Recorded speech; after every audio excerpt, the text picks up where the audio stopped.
మన ఆడపిల్లల కోసం, మన కోసం, మన భావితరాల పిల్లల కోసం ఇకనైనా హిందువులం ఏకమై ఉందాం. ఎందుకంటే 500 సంవత్సరాలు పోరాటం అయోధ్య రాలేదు. మొదలలో పెద్ద ఆయన వెళ్లి శ్రీకృష్ణ మందిరం చూపెట్టాడు ద్వారకలో. మనందరికీ కూడాను ఎక్కడ అంటే ద్వారకలో చూపెట్టాడు.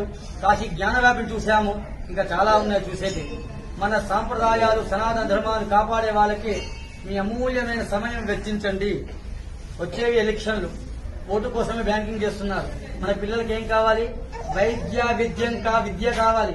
ఉచిత పథకాలు మనకొద్దు, బస్సులు ఎక్కలేము. ఇది గుర్తుపెట్టుకోండి. ఏది ఉచితం ఇస్తుందో వెంకట మనకి ఇంకోటి వస్తుంది. మన ధర్మం కాపాడే వాళ్ళకే మనం అండగా నిలబడదాం. సనాతన ధర్మాన్ని ఎవరు కాపాడితే వారికే అండగా ఉందా. గత 14 ఏళ్ల క్రితం చూడండి భారతదేశం, ఇప్పుడు చూడండి. సత్యం మాట్లాడుతున్నాం. ఒకప్పుడు భారతదేశం చూస్తే, శ్రీలంకను చూస్తే మనం కులాల్లో విడిపోయాం. ఇక్కడికి ఇంతమంది వచ్చారు, అభిషేకం చేశాను. ఎవరిని కులం అడిగానా? నేను గోత్రం మాత్రమే అడిగాను. కులం ఎక్కడ పుట్టిందో మీరే చూసుకోండి. మనకు కావాల్సిన రిజర్వేషన్ లేని చదువు కావాలి. మనం అఖండ భారతం నిర్మించుకుందాం. ప్రపంచ స్థాయిలోనే భారతదేశానికి కర్మభూమిగా, వేదభూమిగా గుర్తింపు ఉన్నది. దీన్ని మనందరం కాపాడుకుందాం. పాశ్చాత్యక పోయి ఉన్న సంస్కృతిని ఎవరు నాశనం చేయకండి. మన సాంప్రదాయం చాలా గొప్పది, తెలుసుకోండి. మన పిల్లలకు తెలపండి. మన విద్య కూడా ఒకప్పుడు వేరే వారి చేతిలో ఉండేది. అందువల్ల అక్బరు, బాబరు వీళ్ళందరూ మనకు వచ్చారు. మనల్ని పరిపాలించిన రాజు మనకి ఎవరికీ తెలియదు. ఇంకా సీతమ్మ తెలియదు, ఇంకో అమ్మ తెలియదు. ఎవరో తెలుసు. మత మార్పులు చేసిన వాళ్ళందరూ మనకి బాగా పరిచితులు అయ్యారు.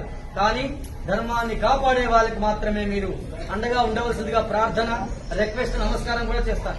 ఎటువంటి ఇబ్బంది లేదు. వేద భాషను రక్షించండి, వేదాన్ని రక్షించండి. గోమాత సనాతన ధర్మానికి వేసి ధర్మాన్ని గెలిపించండి. ధర్మ మార్గంలో ఉండండి.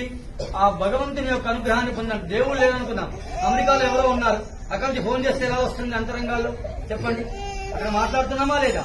మనిషిని మనం చూడట్లేదు కదా, ఫోన్లోనే మాట్లాడుతున్నాం. అవునా కాదా?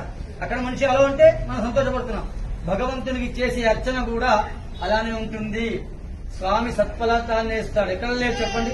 జలంలో ఈశ్వరుడు ఉన్నాడు, గాలిలో వాయులింగేశ్వరుడు ఉన్నాడు, అగ్నిలో అరుణాచలేశ్వరుడు ఉన్నాడు, జలంలో జంబుకేశ్వరుడు ఉన్నాడు, పృథివీలో కాంచీపురం పృథివీలింగం ఉన్నది, మరియు ఆకాశలింగం చిదంబరమై పంచభూత లింగమై ఈశ్వరుడే ఉన్నాడు. మొత్తం వ్యాపించి ఉన్నవాడే ఈశ్వరుడు. అతన్ని సనాతన ధర్మాన్ని మనం కాపాడాలి. మనకు శక్తి ఇచ్చినాడు. కావున అందరం ఏకమై ఉందాం. గుడికి వచ్చేటప్పుడు సాంప్రదాయ దుస్తుల్లో వద్దాం. ధర్మాన్ని కాపాడదాం. మన